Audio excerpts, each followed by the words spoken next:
ನಮಸ್ಕಾರ. ಪಾಕಶಾಸ್ತ್ರ ಚಾನಲ್ಗೆ ಸ್ವಾಗತ. ನಾನು ಸುರೇಖಾ ತಳವಾರ್. ಇವತ್ತು ನಾನು ಪುಡಿ ಇಡ್ಲಿ ಮಾಡ್ತಾ ಇದ್ದೀನಿ. ಆ ಪುಡಿ ಇಡ್ಲಿ ಮಾಡ್ಕೊಳ್ಳೋದಕ್ಕೆ ಪುಡಿ ನಾನು ಮನೆಯಲ್ಲೇ ರೆಡಿ ಮಾಡ್ಕೋತಾ ಇದ್ದೀನಿ. ಸಿಂಪಲ್ ಆಗಿ ಮಾಡ್ಕೋಬಹುದು, ಅಷ್ಟೊಂದೇನು ಕಷ್ಟ ಇಲ್ಲ. ಅದಕ್ಕೆ ನಾನು ಇಡ್ಲಿ ಹಿಟ್ಟನ್ನ ರೆಡಿ ಮಾಡಿ ಇಟ್ಕೊಂಡಿದ್ದೀನಿ ಈಗಾಗಲೇ. ನೋಡಿ, ಉದ್ದಿನ ಬೇಳೆ, ಒಂದು ಸ್ವಲ್ಪ ಮೆಂತೆಕಾಳು ಮತ್ತೆ ಇಡ್ಲಿ ಅಕ್ಕಿ ನಾನು ನೆನೆಸಿಟ್ಬಿಟ್ಟು ಇದು ರುಬ್ಕೊಂಡು ಹಿಟ್ಟನ್ನ ರೆಡಿ ಮಾಡಿ ಇಟ್ಕೊಂಡಿದ್ದೀನಿ. ಈ ಪುಡಿ ಮಸಾಲೆ ದೋಸೆ, ಪುಡಿ ಇಡ್ಲಿ ನಾವು ಎಷ್ಟು ಕಾಸ್ಟ್ಲಿ ನಾವು ಹೊರಗಡೆ ತಿಂತೀವಿ. ತೀರಾ ಸಿಂಪಲ್ ಆಗಿ ಮಾಡ್ಕೋಬಹುದು, ಮತ್ತೆ ಕಡಿಮೆ ಖರ್ಚಲ್ಲಿ ನಾವು ಮನೆಯಲ್ಲೇ ಮಾಡ್ಕೋಬಹುದು. ಬನ್ನಿ ಮಾಡ್ಕೊಳ್ಳೋಣ, ಯಾವ ತರ ಮಾಡೋದು ಅಂತ ನೋಡೋಣ. ಈಗ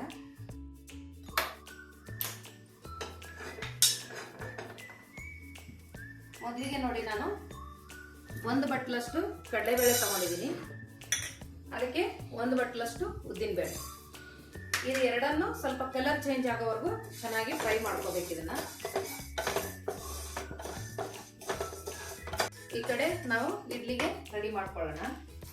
ನೋಡಿ, ನಾನು ಅಡುಗೆ ಸೋಡಾನ ಹಾಕ್ತಾ ಇದ್ದೀನಿ. ಒಂದ್ ಸ್ವಲ್ಪ ಇಡ್ಲಿ ಉಬ್ಬೋಗೋಸ್ಕರ ಒಂದ್ ಸ್ವಲ್ಪ ಅಡುಗೆ ಸೋಡಾನ ಹಾಕ್ತಾ ಇದ್ದೀನಿ. ಮತ್ತೆ ಉಪ್ಪನ್ನ ಹಾಕ್ತಾ ಇದ್ದೀನಿ. ಇದು ರಾತ್ರಿನೇ ರುಬ್ಬಿಟ್ಕೊಂಡಿದ್ವಿ ಹಿಟ್ಟು.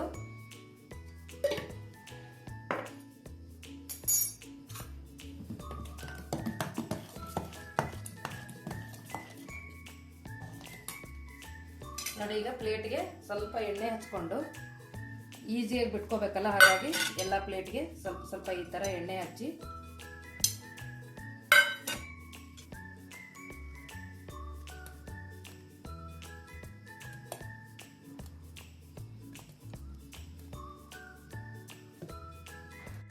ನೋಡಿ. ಸಣ್ಣ ಸಣ್ಣ ಇಡ್ಲಿ ಕೂಡ ಈ ಪುಡಿ ಇಡ್ಲಿ ಮಾಡ್ಕೋಬಹುದು. ಈ ಹೋಟ್ಲುಗಳಲ್ಲೆಲ್ಲ ಈ ತರ ತಟ್ಟೆ ಇಡ್ಲಿನಲ್ಲೇ ಮಾಡ್ತಾರೆ. ಇದಕ್ಕೆ ಮೇನ್ ಆಗಿ ತುಪ್ಪ ಬೇಕು. ತುಪ್ಪ ಮತ್ತೆ ಈ ಪುಡಿ ಹಾಕೊಂಡು ತಿಂದ್ರೆ ತುಂಬಾನೇ ಚೆನ್ನಾಗಿರುತ್ತೆ. ಇದು ಕಾಂಬಿನೇಷನ್ ಚಟ್ನಿ ಒಂದಿದ್ರೆ ಸಾಕು. ಇಲ್ಲಿ ಬೇಳೆ ಹುರಿತಾ ಇದೆ. ಇಲ್ಲಿ ನಾನೀಗ ಇಡ್ಲಿಗೆ ಇಡ್ತಾ ಇದ್ದೀನಿ.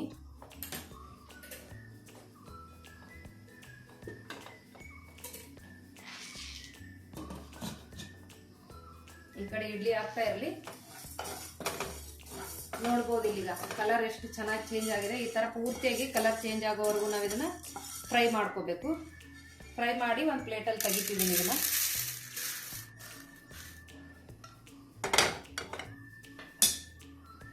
ಈಗ ಇದಕ್ಕೆ ನೋಡಿ ಸ್ವಲ್ಪ ಪುಟಾಣಿ ಹಾಕ್ಬೇಕು. ಜಾಸ್ತಿ ಹಾಕ್ಬಾರ್ದು, ಸ್ವಲ್ಪ ಹಾಕೋಬೇಕು ಪುಟಾಣಿ.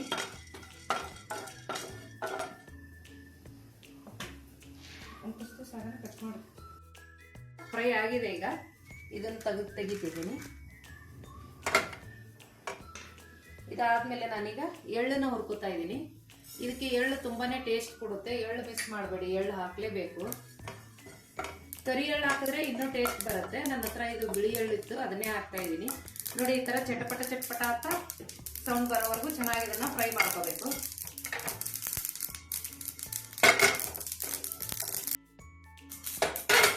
ನೋಡಿ, ಎಲ್ಲಾನು ಈ ತರ ಚಟಪಟ ಅನ್ಬೇಕು ಎಳ್ಳು.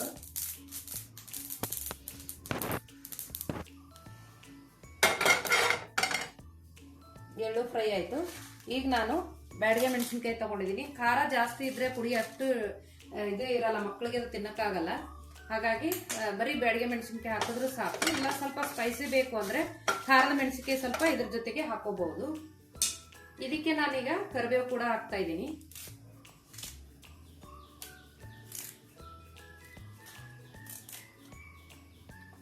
ಕರಿಬೇವೆಲ್ಲ ಕ್ರಿಸ್ಪಿ ಆಗೋವರೆಗೂ ಫ್ರೈ ಮಾಡ್ಕೋಬೇಕು. ಇದ್ರ ಜೊತೆಗೆ ನಾನು ಒಂದ್ ಸ್ವಲ್ಪ ಹುಣಸೆ ಹಣ್ಣು ತಗೊಂಡಿದ್ದೀನಿ, ಅದನ್ನು ಹಾಕ್ತಾ ಇದ್ದೀನಿ. ಒಂದ್ 4 ಹೆಸರು ಬೆಳ್ಳುಳ್ಳಿನ ಹಾಕ್ತಾ ಇದ್ದೀನಿ.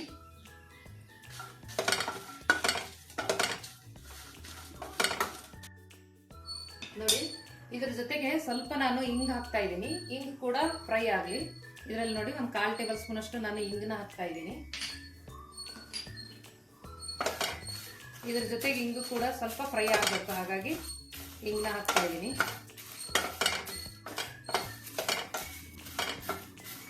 ನೋಡಿ, ಇದೆಲ್ಲ ಆಗಿದೆ. ಈಗ ಇದು ತಣ್ಣಗಾಗ್ಲಿ. ತಣ್ಣಗಾದ್ಮೇಲೆ ಮಿಕ್ಸಿಗೆ ಹಾಕಿದ್ರೆ ಪೌಡರ್ ಯಾವ ತರ ಆಗುತ್ತೆ ಅಂತ ತೋರಿಸ್ತೀನಿ. ನೋಡಿ, ಇದೀಗ ಪೂರ್ತಿ ತಣ್ಣಗಾಗಿದೆ. ಈ ಕರಿಬೇವಲ್ಲೇ ನೋಡ್ಬೋದು ನೀವು.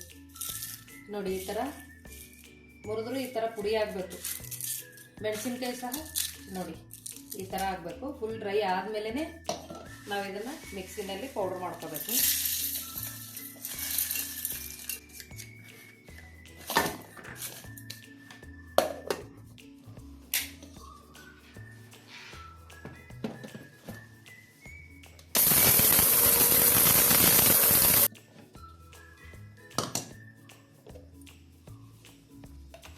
ನೋಡ್ಬೋದು ನೋಡಿ, ಇದಕ್ಕೆ ನಾನು ಉಪ್ಪು ಹಾಕೋದು ಮರ್ತಿದ್ದೀನಿ.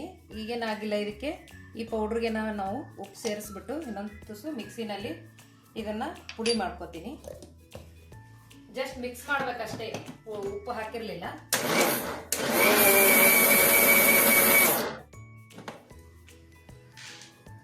ಹಾಗೆ ಕೂಡ ಅನ್ನಕ್ಕೆ ತುಪ್ಪ ಹಾಕೊಂಡು ಕಲಿಸ್ಕೊಂಡು ತಿನ್ನೋದಕ್ಕೂ ಈ ಪೌಡ್ರ್ ತುಂಬಾನೇ ಚೆನ್ನಾಗಿರುತ್ತೆ. ಇಡ್ಲಿ ಕೂಡ ರೆಡಿ ಆಗಿರುತ್ತೆ. ಈಗ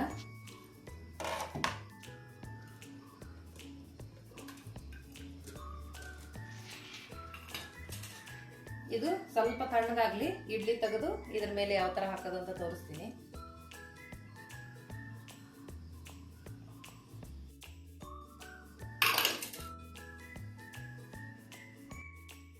ನೋಡಿ, ಇಲ್ಲಿ ಇಡ್ಲಿ ರೆಡಿ ಆಗಿದೆ, ಇಲ್ಲಿ ಪುಡಿ ರೆಡಿ ಆಗಿದೆ. ನೋಡಿ, ರಾಮೇಶ್ವರಂ ಹೋಟೆಲ್ಗಳಲ್ಲಿ ಅದು ಇದೇ ತರ ಮಾಡಿಕೊಡ್ತಾರೆ. ಅದಕ್ಕೆ ಅಷ್ಟೊಂದು ದುಡ್ಡು ಕೊಟ್ಟು ತಗೋಬೇಕು. ಇಲ್ಲಾದರೆ ಮನೆಯಲ್ಲಿ ತುಂಬ ಕಡಿಮೆ ರೇಟಲ್ಲಿ ಆರಾಮಾಗಿ ಮಾಡ್ಕೋಬಹುದು.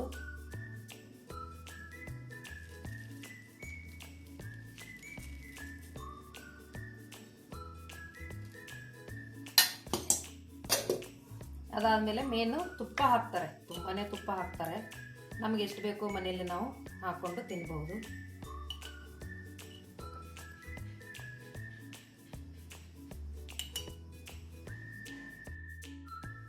ಈ ಪುಡಿನ ನಾವು ಒಂದ್ಸಲ ರೆಡಿ ಮಾಡಿಟ್ಕೊಂಡ್ರೆ 1-1.5 ತಿಂಗಳವರೆಗೂ ನಾವು ಆರಾಮಾಗಿದು ಬಳಸಬಹುದು. ದೋಸೆಗೂ ಹಾಕ್ಬೋದು, ಇಡ್ಲಿಗೂ ಹಾಕ್ಬೋದು, ಅನ್ನಕ್ಕೂ ಹಾಕೋಬಹುದು. ತುಂಬಾನೇ ಚೆನ್ನಾಗಿರುತ್ತೆ. ನೋಡಿ, ಪುಡಿ ಇಡ್ಲಿ ರೆಡಿ ಆಗಿದೆ. ಅದ್ರ ಜೊತೆಗೆ ಚಟ್ನಿ ಮಾಡಿದೀನಿ, ಚಟ್ನಿ ಕೂಡ ರೆಡಿ ಆಗಿದೆ. ತೀರಾ ಸಿಂಪಲ್ ಆಗಿ ಮಾಡ್ಕೋಬಹುದು. ನೀವು ಕೂಡ ನಿಮ್ಮ ಮನೇಲಿ ಟ್ರೈ ಮಾಡಿ, ಏನ್ ಅನ್ಸುತ್ತೆ ಅಂತ ಕಮೆಂಟ್ ಮಾಡಿ. ಈ ವಿಡಿಯೋ ನೋಡಿದ್ದಕ್ಕೆ ಧನ್ಯವಾದಗಳು.